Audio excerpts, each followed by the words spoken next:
Hi guys, I'm Sarah, and welcome back to TLC Next Updates. If you're a Sister Wives fan and love the latest drama, be sure to subscribe and hit that thumbs up button on this video. You won't want to miss what's happening in the Brown family these days. Despite her tumultuous history with Kody Brown's kids, it seems Meri Brown has finally found a glimmer of common ground, particularly with Gwendlyn Brown, Kody, and third wife Christine's daughter. Wait, Meri and Gwendlyn? Indeed. In spite of the complicated family dynamics of Kody's 4 marriages and 18 kids, this unlikely relationship is generating buzz throughout the Sister Wives fan base. Let's take a step back. When Sister Wives initially appeared on our television screens in 2010, the Browns had presented a portrait of unity.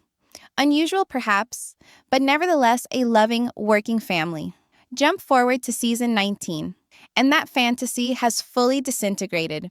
3 out of Kody's 4 wives have departed, the majority of his adult kids are estranged from him, and the family has more or less disintegrated.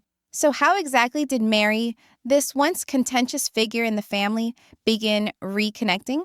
Let's explore the tension, reconciliation, and surprise healing moment that caught fans off guard. Back in 2023, things were far from peaceful.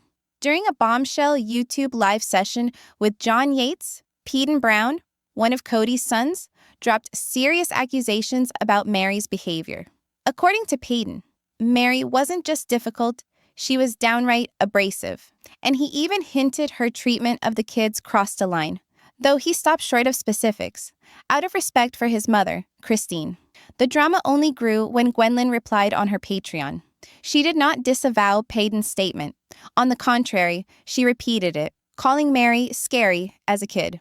Gwendlyn even accused Meri of physically attacking her sister, Coyote Brown, at one point. Although she didn't elaborate much on the details, Gwendlyn did say something significant. She is a believer in second chances, and this is where it gets interesting. In spite of past trauma, it appears that Meri and Gwendlyn have come to terms. The two recently hugged it out after Meri posted photos of a solo road trip to Boston on Instagram. Among the likes and comments, Gwendlyn joined in with a heartfelt message. Love the adventures. That one statement indicated to fans that a bridge, once burned, could be rebuilt. It's a powerful moment, not just for them, but for the entire Sister Wives audience that has watched these relationships unravel for over a decade. But what about Meri's connection with the rest of the Browns? Well, things are complicated. Following her breakup with Kody, Meri also distanced herself from Robyn, Janelle, and even her good friend Christine. But in between the distance, Meri has been shielded by a tight-knit group of friends who have guided her through this new stage. And just when it looked like Meri had left the Brown legacy behind totally, she threw everyone for a loop. When disaster hit and 25-year-old Garrison Brown died, Meri was there with the family to pay their respects. It served as a reminder to fans that regardless of the past, some bonds are just too strong to tear apart.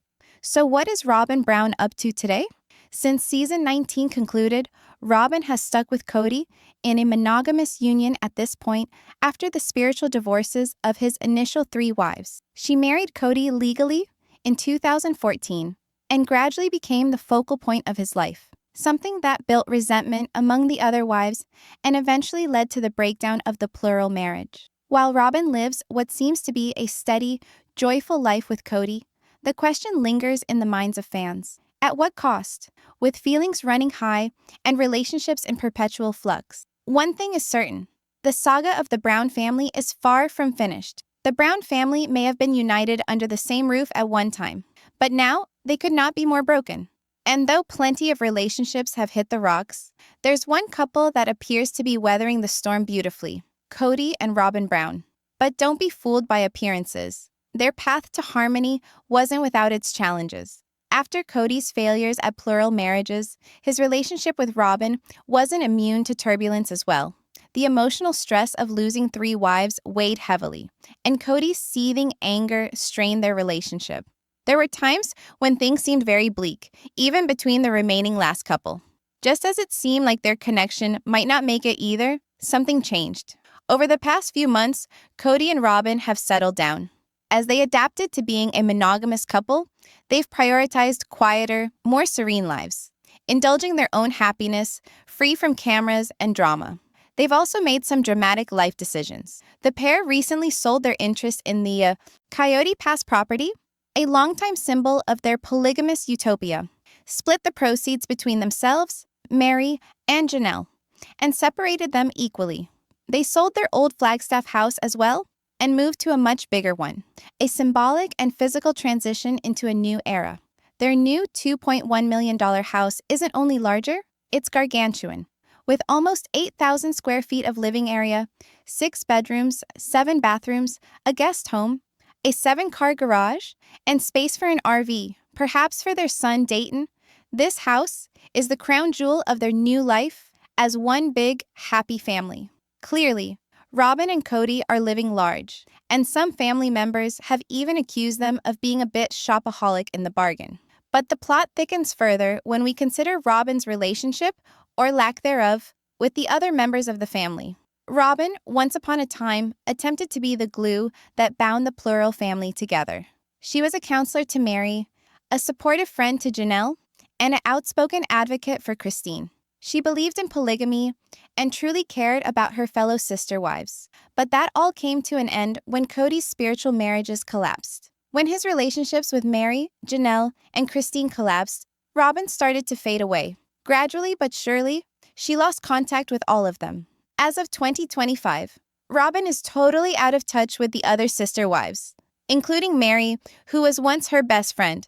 The 3 former wives have clarified their distance in recent interviews and public remarks. Janelle confessed she never did really have a relationship with Robyn to start with and sees no need to change that now.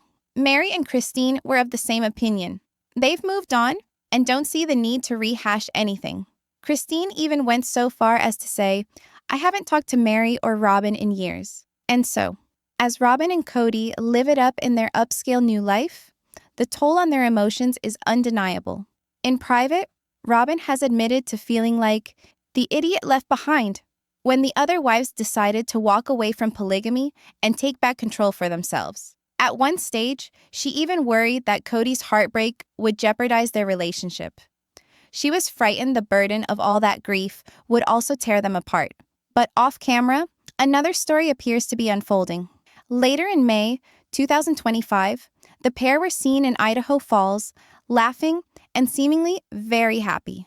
One fan, Jasmine Griffin, shared a picture with them on Facebook with the caption, "It's not every day you meet Kody and Robyn Brown in a small town like this. So what's actually happening? Are they living in a dream or concealing a deeper reality?"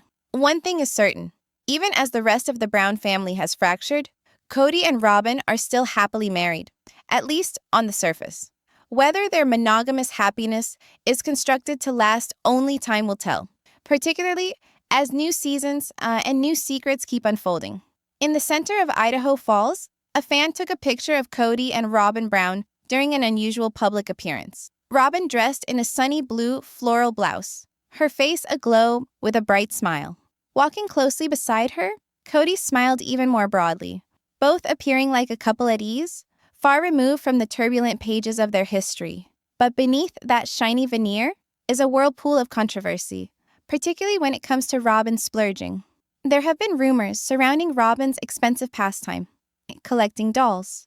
Based on internet sleuths and the Ashley's Reality Roundup reports, Robyn could have spent as much as $60,000 on collectibles like dolls and kitchen items in 2024 alone. One of the specific Etsy accounts thought to belong to Robyn made over 100 purchases in a year, most of which were expensive, bespoke doll-related items. Although Robyn hasn't spoken out publicly regarding these claims, the circumstantial evidence has the fans raising questions. And it's not limited to dolls. The financial stresses of the Brown family have been brewing for years, particularly after the collapse of their plural marriage. Janelle, one of Kody's previous wives, has publicly discussed the financial problems that haunted the family. She clarified that initially, everyone put money into a communal fund that covered domestic expenses. However, with time, openness disappeared. Janelle disclosed, "In the last few years, Kody would just take money out, and I had no idea what it was being spent on." That was the same period Meri and Janelle were fighting for their legitimate portions of Coyote Pass property. As they struggled with justice, Robyn was also clandestinely accused of spending family cash on her own leisure activities. The irony only added to the schism. But even as financial squabbles continue to churn within the Brown dynasty, something unforeseen has risen from the emotional ashes. A glimmer of reconciliation between two unlikely leaders. Once the pillar of the Brown home, Meri became more and more alone as the years went on. Her relationships with her sister wives deteriorated, and tensions with the children increased. But recently, Meri had a surprising and intimate moment with one of Kody's daughters, Gwendolyn. For years, Christine Brown's daughter Gwendolyn had mixed emotions about Meri. She and her siblings had experienced tough memories, such as claims of emotional abuse. Gwendolyn had, at one point in the past, labeled Meri as scary when they were children, and even made suggestions of a physical altercation with her sister Mykelti. Her brother Peyton also did likewise, labeling Meri as abrasive and deeply unnerving while they were growing up. Those memories, though painful, were not relived for purposes of destruction, but of recognition and healing. Gwendolyn shared on her platform that she did believe in second chances, and that faith expressed itself recently in a subtle but effective manner.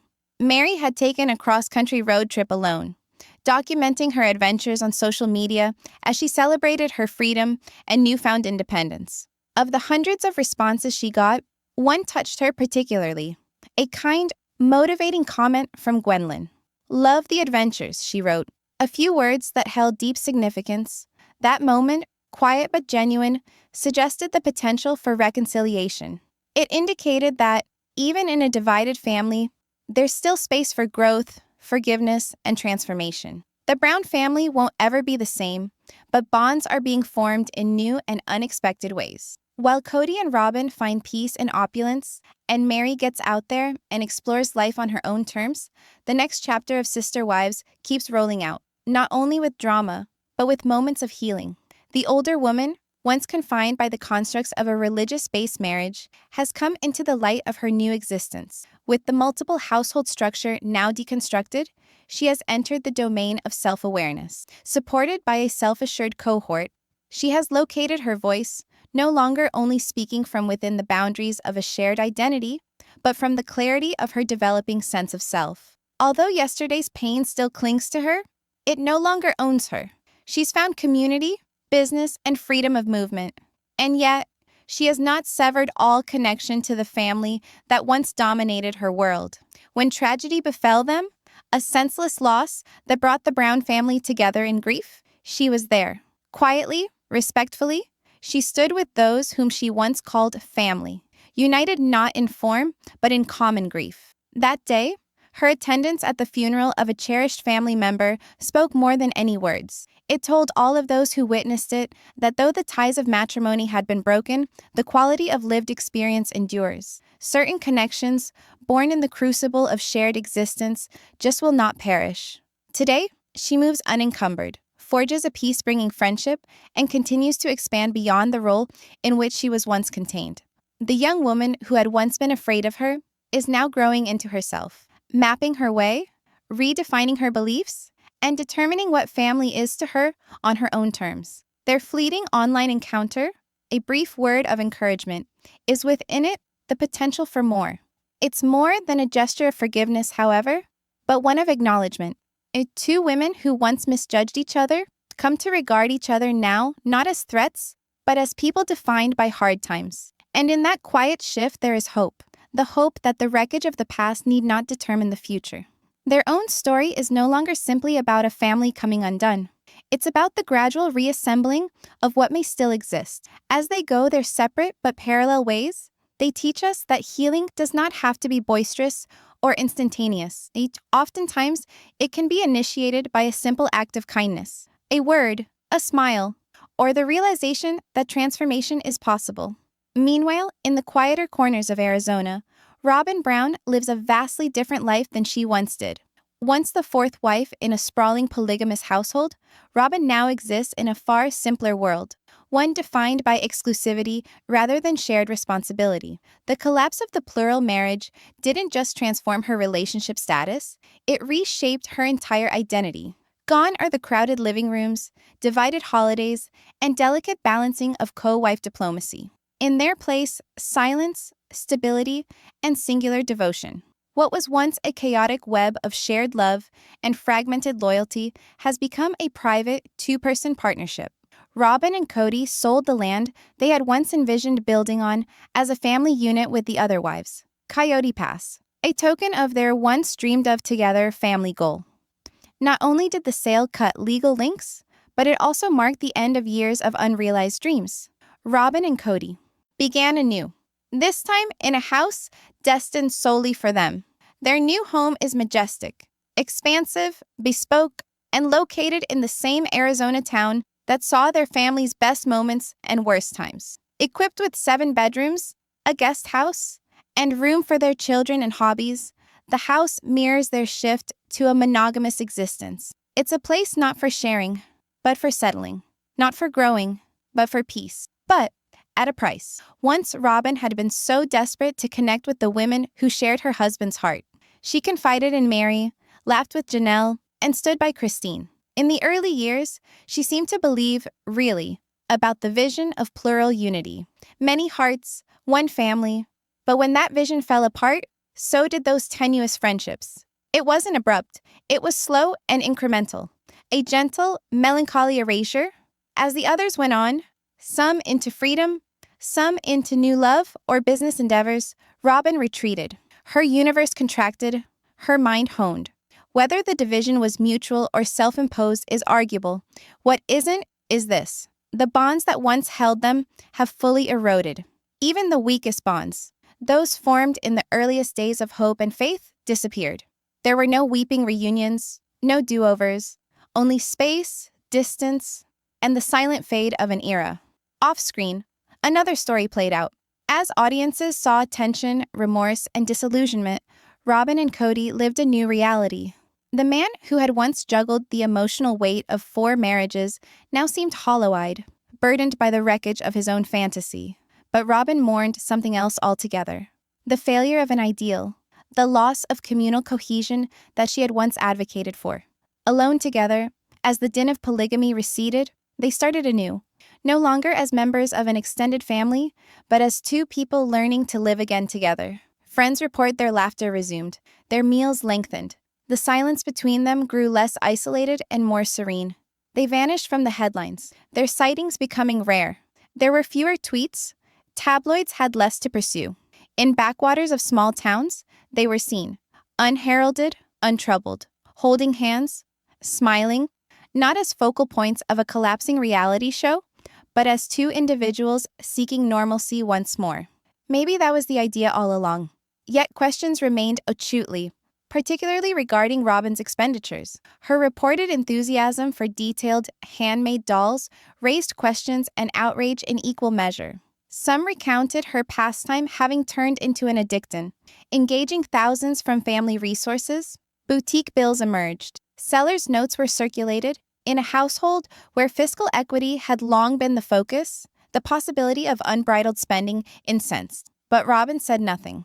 No protest, no denial. Simply silence. While others spoke out, writing books, creating podcasts, opening businesses, Robyn stayed silent. She didn't counter the rumors. She didn't offer her own. Perhaps her silence was her tale. A silent rejection of playing the game of stories. A decision to avoid the tempest. Their new house is enormous, gated, secluded, and quiet. Larger than a home, it's a fortress. Tall hedges protect it not only from the world, but from the past. It's a refuge for 2 individuals who once opened their lives to millions and now want peace in seclusion. When the credits roll on reality TV's Most Unlikely Family, what is left are the individuals. Altered, weathered, yet still moving forward. Some towards the light, or others from it. And Robyn? She's retreated, still with Kody, still silent, still writing in the spaces between the din. Thanks for watching. If you like this in-depth, don't forget to subscribe, like, and hit the notification bell for more news on sister wives and the changing lives of the Brown family. Next time.